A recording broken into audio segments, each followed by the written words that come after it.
നമസ്കാരം.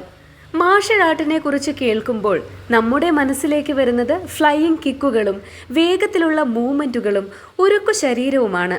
പക്ഷേ ഇതിനെല്ലാം പുറകിൽ മഹത്തായ പരിശീലനവും ഒരു ഡിസിപ്ലിനുമുണ്ട്. അതിനും പുറകിൽ ഒരു മാസ്റ്ററും ഉണ്ടാകും. ഈ വ്യവസ്ഥിതിയെയും ടെക്നിക്കുകളെയും ചിട്ടപ്പെടുത്തി അതിന് ജീവൻ കൊടുത്ത മാസ്റ്റേഴ്സ്. ഇന്നത്തെ നമ്മുടെ വീഡിയോയിൽ അത്തരത്തിൽ മഹത്തായ 5 മാസ്റ്റേഴ്സിനെ നമുക്ക് പരിചയപ്പെടാം. അവയിൽ ചിലർ യോദ്ധാക്കളാണ്, ചിലർ മിത്തുകളാണ്. ഇന്ന് നമുക്ക് അവരുടെ കളരികൾ സന്ദർശിക്കാം, അവരെ പരിചയപ്പെടാം. 5-ാമത്തേതാണ് Miyamoto Musashi, the sword saint of Japan. 17-ാം നൂറ്റാണ്ടിൽ ജപ്പാനിൽ ജീവിച്ചിരുന്ന ആളാണ് മുസാഷി. അന്നത്തെ സമുറായി ആയിരുന്നു മുസാഷി. കട്ടാന എന്ന വാൾ പ്രയോഗത്തിൽ അഗ്രഗണ്യനായിരുന്നു അദ്ദേഹം. കട്ടാന എന്ന സമുറായ് വാൾ നിങ്ങളെല്ലാവരും കണ്ടിരിക്കും. 5 റിങ്സ് എന്ന പുസ്തകത്തിൻ്റെ രചയിതാവ് ഇദ്ദേഹമാണ്. നൈതൻ ഇച്ചി റ്യൂ എന്ന ഡബിൾ സോർഡ് സ്റ്റൈൽ ഡെവലപ്പ് ചെയ്തത് ഇദ്ദേഹമാണ്. ഈ സ്റ്റൈൽ ആത്മീയ ജീവിതത്തിലേക്കുള്ള പടിവാതിലാണ് എന്ന് കരുതപ്പെടുന്നു.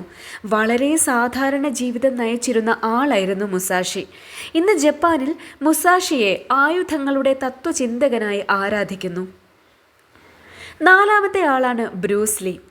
ജീത് കുനേഡോ എന്ന സ്റ്റൈൽ ഉണ്ടാക്കിയെടുത്തതിലൂടെയാണ് ലീ വ്യത്യസ്തനാകുന്നത്.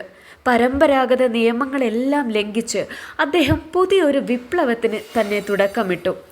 മാർഷൽ ആർട്ട് എന്നത് സ്റ്റൈൽ മാത്രമല്ല, ട്രൂത്ത് ഇൻ കോമ്പാറ്റ് ആണെന്ന് അദ്ദേഹം പ്രചരിപ്പിച്ചു. ഇന്നും UFC ഫൈറ്റേഴ്സും സെൽഫ് ഡിഫെൻസ് എക്സ്പേർട്സും ലീയെ ആചാര്യനായി കരുതുന്നു. 3-ാമതാണ് ഇപ് മാൻ. ബ്രൂസ് ലീയുടെ ഗുരുവായാണ് ഇപ് മാനെ കൂടുതൽ അറിയുന്നത്. എന്നാൽ ബ്രൂസ് ലീക്ക് മുന്നേ സഞ്ചരിച്ച ലെജൻഡായിരുന്നു ഇപ് മാൻ. വിനീതനായ, മൃതഭാഷണീയനായ സന്യാസിയായിരുന്ന ഇപ് മാൻ. ചൈനയിലെ ഫൊഷാനാണ് ഇപ് മാൻ്റെ ജന്മദേശം. ഇപ് മാൻ ഒരു വിങ് ചുൻ എക്സ്പേർട്ടായിരുന്നു. ക്ലോസ് റേഞ്ച് കോമ്പാറ്റിന് പ്രാധാന്യം കൊടുക്കുന്ന ആയോധന രീതിയാണ് വിങ് ചുൻ. റാപ്പിഡ് സ്ട്രൈക്കും സെൻട്രൽ ആൻഡ് കൺട്രോളും ചേർന്ന വിങ് ചുൻ്റെ ഗ്വാർഡിയനായിരുന്നു ഇപ് മാൻ. ഇപ് മാൻ സിനിമകളിലൂടെ അദ്ദേഹം കൂടുതൽ പ്രചരിക്കപ്പെട്ടു. ഇപ് മാൻ സത്യത്തിൽ പ്രാചീന ചൈനീസ് ആയോധന കലകൾക്കും ആധുനിക ലോകത്തിനും ഇടയിലെ കണ്ണിയാണ്. 2-ാമത്തെ ആളാണ് ഹീലിയോ ഗ്രേസി. ബ്രസീലിൽ ഒരു ചെറുപ്പക്കാരൻ ഗ്രൗണ്ട് ഫൈറ്റിങ്ങിൽ അഗ്രഗണ്യനായത് ലോകം കണ്ടു. അദ്ദേഹത്തിൻ്റെ പേരാണ് ഹീലിയോ ഗ്രേസി. അദ്ദേഹത്തിൻ്റെ ആരോഗ്യ പ്രശ്നങ്ങൾ മൂലം ട്രഡീഷണൽ ജുഡോ അഭ്യസിക്കാൻ കഴിയില്ലായിരുന്നു. അതുകൊണ്ട് അദ്ദേഹം പുതിയൊരു രീതി ഉണ്ടാക്കിയെടുത്തു, ബ്രസീലിയൻ ജുജുട്സു അഥവാ BJJ. പിന്നീട് ലോക പ്രശസ്തമായ ഈ ഗ്രാൻഡ് ഫൈറ്റിങ്ങിൻ്റെ ഉപജ്ഞാതാവ് ഹീലിയോ ഗ്രേസിയാണ്. കൃത്യമായ ടെക്നിക്കും ലിവറേജും ഉപയോഗിച്ച് സൈസ് ഡസൻറ്റ് മാറ്റർ എന്ന് അദ്ദേഹം തെളിയിച്ചു. ഹീലിയോ അദ്ദേഹത്തെക്കാൾ 2 ഇരട്ടി വലുപ്പമുള്ള ആൾക്കാരെ പോലും തോൽപ്പിച്ചിട്ടുണ്ട്. BJJ MMA ഫൗണ്ടേഷൻ സ്റ്റോണായി കണക്കാക്കുന്നു.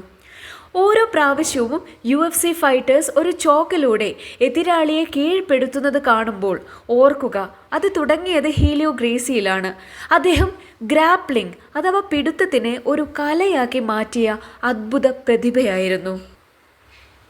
1-ാമത്തേതാണ് Wong Fei Hung, the real kung fu hero. Doctor, യോദ്ധാവ്, ഫോക്ക് ഹീറോ ഇവയൊക്കെയുമാണ് വോങ് ഫി ഹങ്. ദക്ഷിണ ചൈനയിൽ ക്യുങ് ഡൈനാസ്റ്റിയുടെ സമയത്ത് ജീവിച്ചിരുന്നയാളാണ് വോങ് ഫി ഹങ്. ഹങ്കർ കുങ്ഫുവിൽ അഗ്രഗണ്യനായ ആളായിരുന്നു ഹങ്. ഹങ്കർ കുങ്ഫു സ്ട്രോങ് സ്റ്റാൻസിനും പവർഫുൾ സ്ട്രൈക്സിനും പേരുകേട്ടതാണ്. ഹങ് പടയാളികളെ അദ്ദേഹം ട്രെയിൻ ചെയ്തു. ഒരു മെഡിക്കൽ ക്ലിനിക്ക് നടത്തി അഴിമതിക്കെതിരെ ചോദ്യം ചെയ്തു. റിയൽ ലൈഫ് ഹീറോ ആയിരുന്നു ഹങ്. 100-ൽ കൂടുതൽ ചിത്രങ്ങൾ ഹങ്ങിൻ്റെ ജീവിതകഥയെ ആസ്പദമായി വന്നിട്ടുണ്ട്. അതുകൊണ്ട് തന്നെ ഹങ്ങിനെ the most celebrated martial artist in cinema ആയി കണക്കാക്കാവുന്നതാണ്. രോഗികളെ സുഖപ്പെടുത്തുകയും അഴിമതിയെ ചോദ്യം ചെയ്ത് നീതിക്ക് വേണ്ടി പടപൊരുതുകയും ചെയ്ത നായകൻ തന്നെയായിരുന്നു ഹങ്. മുന്നേ പറഞ്ഞ മാസ്റ്റേഴ്സ് എല്ലാം മാർഷൽ ആർട്ടിന് അവരുടേതായ രീതിയിൽ മാറ്റിമറിച്ചിട്ടുണ്ട്. ഇതിൽ ആരാണ് നിങ്ങളെ കൂടുതൽ ആകർഷിച്ചത്? കമൻറ്റ് ചെയ്യൂ. അടുത്ത വീഡിയോ ലോകത്തെ ആപത്കരമായ ആയുധങ്ങളെക്കുറിച്ചാണ്. ഈ വീഡിയോ ഇഷ്ടമായെങ്കിൽ ഞങ്ങളെ സപ്പോർട്ട് ചെയ്യൂ, ലൈക്ക് ചെയ്യൂ. Thank you for watching.